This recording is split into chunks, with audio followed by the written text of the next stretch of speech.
it is Callie, and we are going to be talking about how I made this Persona 3 uniform today. I wanted to cosplay Aigis from Persona 3 when Persona 3 Reload came out. Also, I decided to go with her uniform rather than any of the other outfits because the uniform could kind of just universally be worn between all of the Persona girls, for Persona 3 at least. It would work for, right? So I figured that'd be a good point to start with Persona 3 cosplays. And I'd like to shout out, give a huge thank you to the creator of the pattern for this. They did an amazing job and I love their explanation. I'm gonna try to focus on more of my own choices of fabric, other things outside of the pattern that I may have contributed to my cosplay, because they saved me a ton of work by creating that and putting it for sale and all of that good stuff. So this was actually my first time as well buying a pattern on Etsy and printing it and using it that way. I had got a paper printer. I always had my 3D printer. I think I've had my 3D printer for 2 to 3 years and I just never considered getting a regular old paper printer. So I got that and this was the first pattern I decided to print off and use with it. And now here we are with Shadowheart and Aerith. So it's challenges, and there was also a lot of areas which the pattern helped. And it also had a lot of really interesting details that I really appreciated with it, and I will talk you through kind of how I went through doing them. I didn't follow the pattern to the T. I do want to say this before anything else too. Make mock-ups. I know most people probably already do it, but I don't know why. I get this ego thing or something. Do you guys hear that motorcycle outside? Guy, I'm trying to film something! Please stop! Please stop with your loud engine! But even if somebody else makes a pattern, you should still make a mock-up because things can just fit you weird. Everybody's body is so different. We're all different shapes, sizes, heights, whatever. You may as well make a mock-up. And they can't accommodate for everyone, and that's cool, that's fine. It's just why we do makeup. It's just why we do mock-ups. So let's get started. So I'm going to start off talking about the white blouse. So this was really challenging for me because of the pin pleats in particular. But it's basically just a basic white blouse with a standing collar. It's got these pin pleats all over it. I believe it has 4 or 5 on each side in the front, and it has a few on each sleeve, which this sunlight is gorgeous coming in right now. Guys, so daylight savings is tomorrow, or not daylight savings, but I don't know daylight savings. It's spring forward, right? So we lose an hour of sleep, but it's gonna be sunny longer, and it makes me so happy. Those pin pleats were really challenging for me. The way that made sense in my mind is that if I'm sewing right here, right, and thread is visible on this side, then it makes sense that this would be the right outside, right? It's not. The thread is supposed to be exposed. So I got a bunch of them done, and then I had to flip it back around and pick them out and do it all over again, and watch a lot of tutorials. Any tutorials I found super helpful in this project, I will link below. I'll try to link all the resources I possibly used for this. For that, I think the fabric I used was just a polyester twill from Fabric Wholesale Direct, I want to say.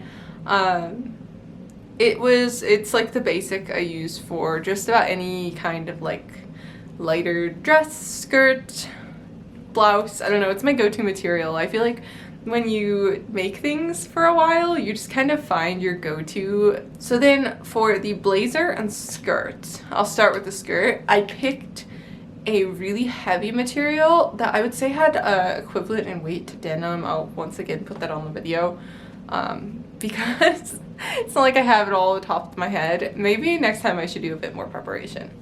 But that's what editing's for, right? I got this really heavyweight fabric, and I wish I would have used the same fabric as I did for my Edelgard, which has some weight to it, but it's not so this material is just so heavy. It's so warm to wear, and it was way too stiff for the skirt too, and then when I'd take it in, it would be so stiff and it would get like these white lines from holding its position previously.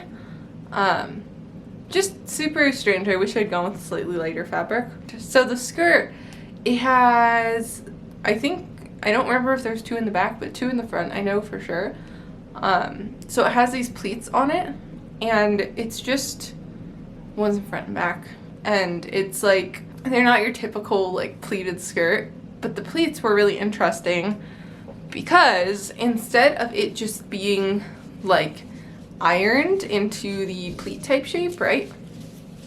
So if normally your pleat might be ironed to look something like this, it was actually sewn down underneath, which I'm not sure if I really love or hate,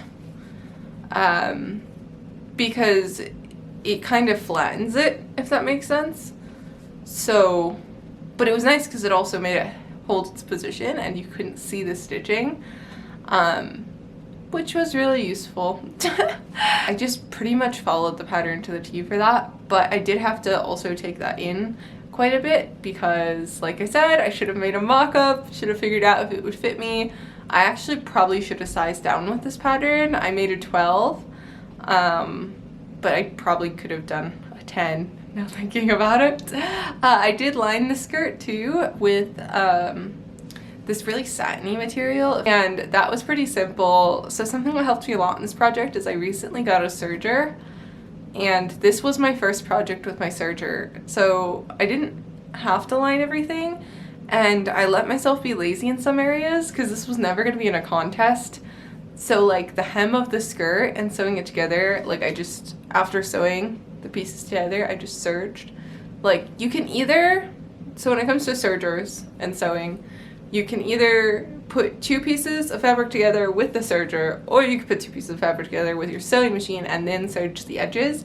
I do option number 2, where I put it together with my sewing machine and then I serge the edges because I'm really paranoid about things coming unraveled. So freaking clean. So I took costume design classes in college, and I remember asking my teacher, what's the first thing you recommend me buying after college, you know, when I'm making my computer science degree person income?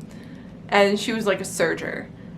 And, you know, I bought a 3D printer first, so I didn't get the serger like she told me to, and I just regretted it so hard for so long because it just makes such a difference. Like all the edges were just so clean on the inside of this, and I'll try to put whatever photos I can find. I'm pretty sure I was taking photos of them. As for the jacket, we'll get into the 3D printed stuff and all soon too, but as far as the jacket goes, the jacket was kind of complicated. I don't know about you guys, but I just find jackets in general and blazers and everything to do with that very complicated.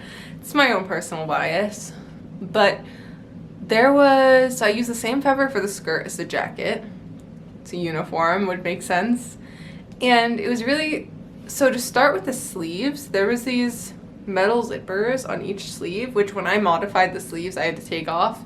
So that's why you won't see it in my Instagram photos, but I did put this effort in. And it was really interesting because you actually sew the zipper like a, how am I gonna explain this? You would sew the 2 layers that would be at the outside of the zipper together and then flip them over, so it was a really clean rectangle, and when you clip those corners, perfectly like clean rectangular area, and you just sew down the zipper underneath because that zipper is going to be in between the lining and the main fabric anyways, so it's not like it matters. But it was a really, really pretty like detail. But getting the zippers for me was so like I don't know why finding a 5-inch silver metal zipper is like the end of the world, but it really is. Like I needed 2 of them, and the only one Joann's had 1 in stock near me, and the other one I waited for like I think a week or 2 on Amazon. You come on and off with stuff, but I really wanted to have this done for Gekkoukan back in February yeah, I think it was like the first week of February or something like that, but I wanted to have this cosplay done by then. I ordered an embroidered patch for the Gekkoukan high, please, I hope I am not butchering that, but the high school logo, the high school symbol, I ordered that. It's really funny because it just kept reminding me of a BMW logo. They look alike. They really do. I sewed all the details onto the main outside layer before combining that layer in the lining. It's not like it was particularly recommended, but it's a personal practice that I like. I think it just allows me to like, I don't know, I like the feeling of the smooth lining on the inside. Does that make sense? Does that sound weird? Like, I like a really clean lining, and if I sew the details to the outside, once the lining is attached, then the lining is not going to be super clean. There's also this silver piping, but I couldn't find silver piping, so I got gray instead. Well, I could find silver, but it would have taken like 2 weeks to ship. Sewed that down around the inside, put the embroidered logo on, and made sure the zippers were on the sleeves, and then I threw it all together. The way that this pattern had the lining attached was really interesting, because normally how I would make a lining is I would sew the entire outer layer of the jacket together and the entire lining of the jacket together, and in this middle back seam I would leave like a 4-inch gap, depends on the project, but like a 4-inch gap, right? And then I would fold the jacket inside out on itself so you could flip that lining over, and then I would just hand sew that closed. This pattern had it so you put the 2 sets of sleeves together to close it up. A really pretty bird just landed on my balcony. Anyways though, so that was a little strange and complicated, and I think I'll just keep doing it my way in the future, but it was still a new technique I got to try. I try to follow patterns whenever I get one, like to the T, unless I really disagree with something, because if I learn a new skill like the zipper thing and I love it, then like I've learned a new skill I'm gonna use forever. So that's like kind of my general philosophy. So anyways, with that, that's how it worked. It was a little bit complicated when it came to the zipper sleeves, but I think once I understood it, you know what I mean? It probably took me like a good 3 or 4 hours to get down though, and it's really honestly such a shame that I had to cut so much off of the sleeve. As for Agus's, like, you know, she's a robot, right? So she has like a white neck up to here and like white legs, like not white like my skin, I mean white like paper. Like she's a robot, so she's like the color white. So I got what I should have done for her hands is gotten gloves that went up to like here, but instead I just used some gloves that I had that were up to here. And it was really funny because in a bunch of the TikToks you could see the gap of my skin, which is honestly fine, but you know, if anyone else is looking to cosplay her, I would recommend getting like elbow length gloves, which I think I have white elbow length gloves. It was very chilly, so I wore white fleece lined tights as well, but just white tights I think would do the job. Those kinds of things I just had lying around because being a cosplayer, I just happen to own a lot of impractical odd clothing items. But I'm trying to think if I'm missing any other details. And the red ribbon. So the red ribbon, I just took like a long strip of fabric, folded it over itself, ironed that out, and it was done. Buy a thing of red ribbon. I just didn't have that lying around, and I try to use up my leftover fabric, and I have plenty of red leftover fabric from my recent projects. I don't know why so many of the characters I cosplay wear like a ton of red. As for the 3D printing, which recently has become my favorite thing to talk about, I bought the pattern from Dangerous Ladies. I don't know why that word just kind of like blends in together for me, but they make a ton of 3D print files, and they also have some great resources on how to finish your prints and such. Definitely check out their website. Honestly, they've been, like I said, like I'm not a professional in any of this, and I've had to really teach myself anything that wasn't sewing. I did take college classes on sewing. Doesn't make me a professional though, just makes me a nerd. But as far as a lot of the everything 3D printing has been self-taught to me, or I've had a friend give a good tidbit of advice every now and then, and that's how I've had to learn it. And Dangerous Ladies is a wonderful resource, so you don't have to spend all the time making the STL files. I think they even sell like kits where they already have it printed, if you don't have the printer, which is freaking awesome. But I 3D printed from their files and they worked out perfect. I did learn a lot though, because this is my first time actually properly finishing off a 3D print, and I learned quite a few things. So I was only using wood, so wood filler works awesome for finishing 3D prints, by the way. Recently with my Edelgard cosplay I used that. That tutorial, like walkthrough type video, will be coming soon. But I wish I would have filled the whole thing with wood filler, rather than I only filled in little gaps with wood filler. So I printed off all the parts. There was like 3 pieces that went on each ear, here and here, and then there was the main headband. And for the main headband and the earmuffs, I don't know what to call them, the headphones, filled in all those gaps with wood filler. Something I would have done different that I've done in my more recent stuff is I used wood filler all over the entire project. And what that does is naturally, I don't know how to explain this. There's like the worm, not a worm. It's cylindrical, okay? So this is how the filament is. Oh, I have a good way to explain it. Okay, filament prints like that, right? Where it's stacking on top of each other. So I have printed with a printer before. It was like a 3K.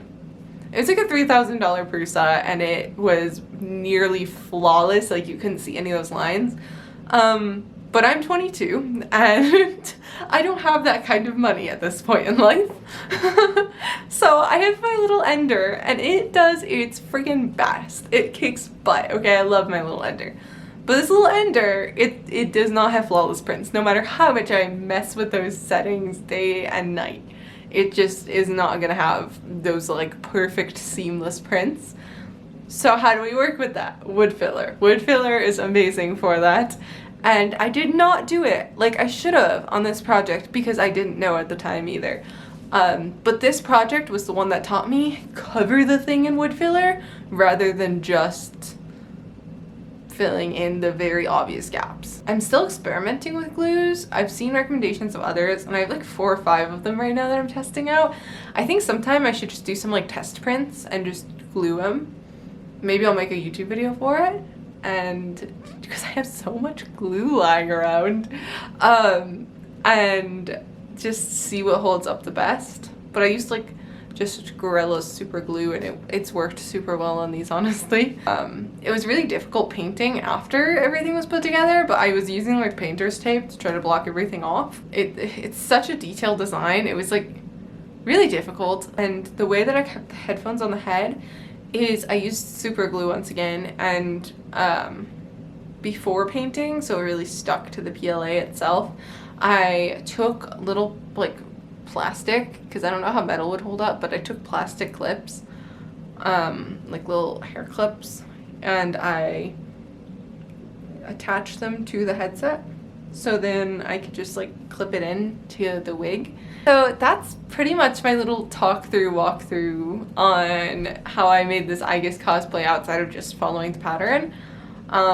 It's weird to talk about when I'm not the one who made a pattern, because it's always felt like a big part of making cosplay. But I guess I'm learning this new side of things where I don't have to make my own patterns right now and I can focus on other things. So it's a little step in my own evolution as a cosplayer, and I honestly learned a lot from this project. I have a goal this year. I'm not doing any contests this year, so I can focus on picking up new skills I would otherwise be too scared to focus on. Stay tuned for my other cosplay stuff. I'm learning a lot all the time. I love making vlogs too, just for entertainment, so I'm not always talking about something I've already made. Sometimes I'm making things. Sometimes I'm making things. I always have a project going. Right now behind me I'm actually working on Shadowheart from Baldur's Gate 3, so if you're interested in seeing that, you should check out my channel. And I'm also working on Aerith from Final Fantasy VII. So stay tuned. Thank you guys so much for watching. I hope you enjoyed this. Let me know your thoughts, feedback, whatever. And I will see you next week. Bye!